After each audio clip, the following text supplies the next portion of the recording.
Game day eve, rivalry week, ranked matchup, Utah at BYU. The 15th ranked Cougars hosting the number 23 Utes at LaVell Edwards Stadium tomorrow night. We have been discussing several critical and important storylines throughout the week.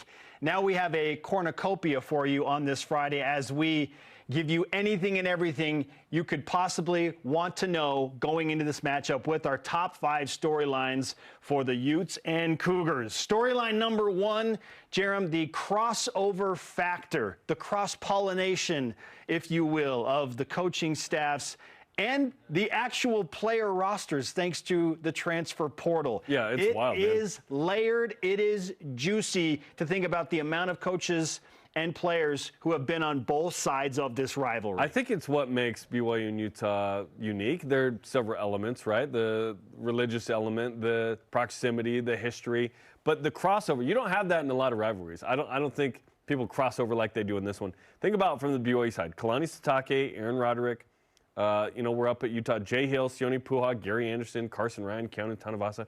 On the Utah side, Jason Beck, Mark Atuaya, Micah Simon, Corey Detmer Jr., John Henry Daly, Logan Fano, among others. So it's fun, man. And it's not like it's a bunch of scrubs. It's influential coaches and influential players. So it's going to be a ton of fun in this one. You and I were discussing on our production call this morning, the 2008 Utah staff that beat Alabama in the Sugar Bowl featured Kalani Sitake, Jay Hill, and Aaron Roderick. Just think about that. In a game against BYU that same season that was massive. Yeah. Another ranked matchup with the Mountain West Conference Championship on the line. So for all of those names I just mentioned, now to be coaching on the BYU side is pretty wild. And I should mention Kyle Whittingham. Fred Whittingham played at BYU. Oh, yeah. Of course, they don't want to acknowledge it. But that as well. It happened. Freddie Whittingham scored 3 touchdowns for BYU in a 70-point outburst back in 1989 for BYU. He was Freddie as a player, Utah. now he's Fred as a coach, I think. Apparently. Yeah. Do you graduate from Fred to Freddie, or Freddie to Fred? Is that how that works? Okay, we've laid out just how unique this is. On we go. Okay, storyline number 2. What's on the line, Spence? You and I talked about this yesterday. It's not technically a Big 12 championship elimination game, but dang it, it feels like there are a lot of elements that push the winner of this game way further along the line to getting to Arlington and being able to play in that game. And the tiebreaker scenarios that will come out of this. The team that wins this game, you said yesterday, is clearly the second best team in a 16-team Power 4 conference. That is significant. So those are just a few of the things online, not to mention the annual bragging rights. BYU is trying to get to 3 consecutive wins against Utah after snapping the 9-game losing streak. We talked about the fact that there are players on this BYU roster that have never experienced a loss to Utah. They won in 2021. They won in 2024. If they win in 2025, there are some that will graduate never having lost to Utah. That is significant. And I feel like that's just the tip of the iceberg. Not to mention the divided families, the divided friend groups, the divided church groups, the divided state that this game always brings about. Love it. What's on the line? Everything's on the line. Yeah, I all those reasons, man. And hey, is this Kyle Whittingham's last BYU Utah game? We don't know. Like he's near the end. This could be it, right? Certainly BYU wants to send him out with another loss. I do think this is a Big 12 title game, Big 12 title elimination game. I just think it's going to be hard if you lose this game to actually get to Arlington with tiebreakers, with head-to-head, with everything that goes on, with another loss. If you're Utah, you can't sustain another loss and then lose again, right? 2 losses, probably the max you could have in the league to possibly make it to Arlington. They would have to win out if they lose this game to BYU to feel like they have a shot. And even then have a tiebreaker probably. So this is a massive, massive game. And there are those that have said, and it's been multiple people, that this is the biggest BYU-Utah game in the history of the rivalry because of the Power 4 element, and they're both ranked. Yeah, I'm not so sure on that. I think it's one of the top 3 or 5 biggest ever because both Power 4, because both ranked. Yes. But I feel like 08 was probably the biggest one. It was for a conference championship. Last regular season game, both were ranked in the top 16. If this game was at the end of the regular season and winner went to Arlington, then yes. It'd be right there. But it's not. It's middle of the season. Storyline number 3, Jack Kelly, star linebacker for BYU, is back, not listed on the injury report. Huge for the Cougars, and how they want to defend the very dynamic Devin Dampier Utah's quarterback. Yeah, Jack Kelly being back is amazing. BYU needs that. Without him, I think it'd be tough to feel super confident about slowing down Devin Dampier's legs specifically. Utah's a potent offense by most metrics. Third down, number one in the country at 60% is the one that sticks out for me.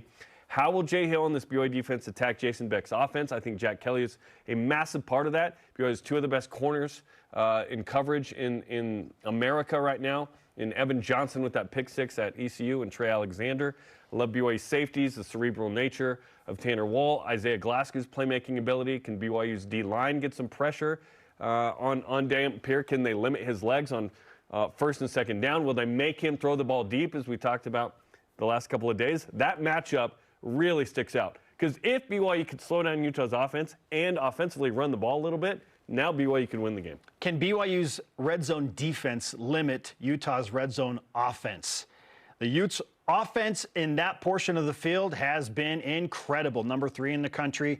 They've scored 28 out of 29 times, and 25 of those have been touchdowns. Can BYU's defense, led by Jack Kelly and Isaiah Glasgow, limit Utah's offense if and when they do get into that part of the field to field goals?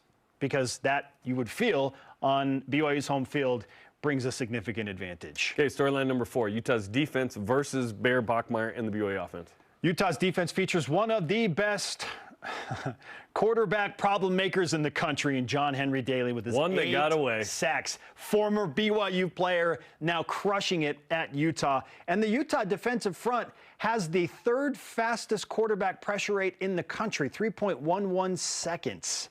They get after opposing quarterbacks. So how does Bear Bachmeier handle that and not feel overly rushed and maybe a little bit more turnover prone, because you know that defensive front has been so good at getting to the quarterback? We talked about both quarterbacks not having a tie to this rivalry and growing up outside of the rivalry. It's almost advantageous to both Bear Bachmeier and Devin Dampier that they're not mired in this lifelong story of what this game means. So they can be less emotional with it, right? They'll feel it, though. Like, once they're playing, they're going to feel the juice pregame and in the game, I promise you. Can Bear Bachmeier avoid the multiple turnovers that he's had in the last 2 games? I feel like he has to if BYU's going to win this game.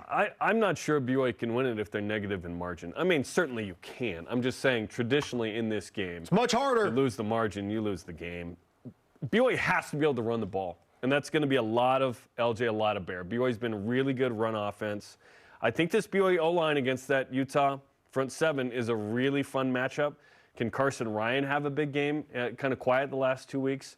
LJ Martin's got to be big. Bear, this week, Aaron Roderick was asked by Mitch Harper, is it sustainable to run Bear as many times as he has been? Aaron said no, but I think in this game, Bear does need to run the ball 10 to 15 times again. I don't know if it's a 20 rush kind of game, but also Utah is uber aggressive on the perimeter. They're going to just go one-on-one. If BYU can win some matchups with Parker Kingston and Chase Roberts. Remember, the last 2 games, BYU's thrown for an 85-yard completion and a 75-yard touchdown through the air. BYU's been uber explosive in the pass game. Yeah, and keep in mind, with that explosive play on top of mind, that Utah's secondary has not tackled well. So if they're dealing with a big physical receiver like Chase Roberts or Bear Bachmeier or LJ Martin get to that second level, they've had some issues getting big bodies down. So BYU could potentially take advantage of that. Yeah, don't let Jackson Benning get going. He has 3 picks to lead the Utes. All right, storyline number 5. You may have heard the national spotlight around this game is maybe brighter than ever with Big Noon Kickoff, Barstool Sports, Dave Portnoy, all of these. And Robert Griffin III is on the call. He'll join us later in today's show to discuss the matchups he likes within this game.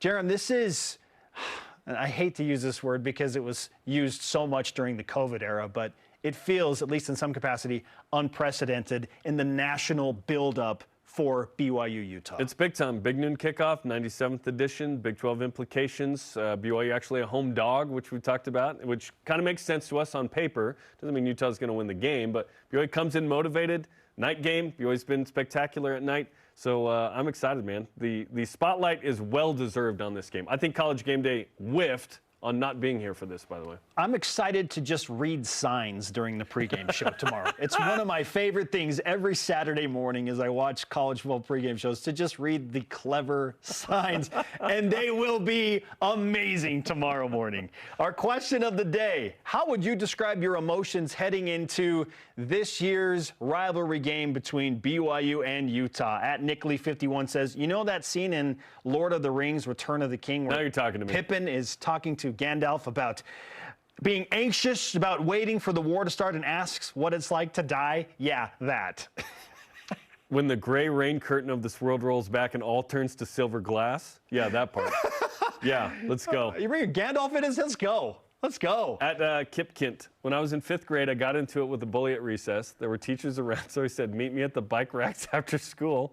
The rest of the day, I was nervous, mad, a little excited all at the same time. I feel like that. Fortunately, I kicked his butt. We don't condone elementary school fighting on this program, but thank you for the experience, Kip Kint. At Landon Sorensen, or rather at Shell5792, Landon Sorensen says, just a classic meme from Anchorman, I'm in a glass case of emotion. Milk was a bad choice. Very nice. Weigh in on X, Facebook, and Instagram to join that conversation. Tomorrow How are night. your emotions. Tomorrow night, 6 Eastern time, pregame shows, BYUtv, BYU Radio. We have you. Of course, big noon kickoff in the morning. BYU and Utah, ranked matchup, 8 Eastern on Fox and BYU Radio. Postgame coverage on BYUtv and BYU Radio right after the game.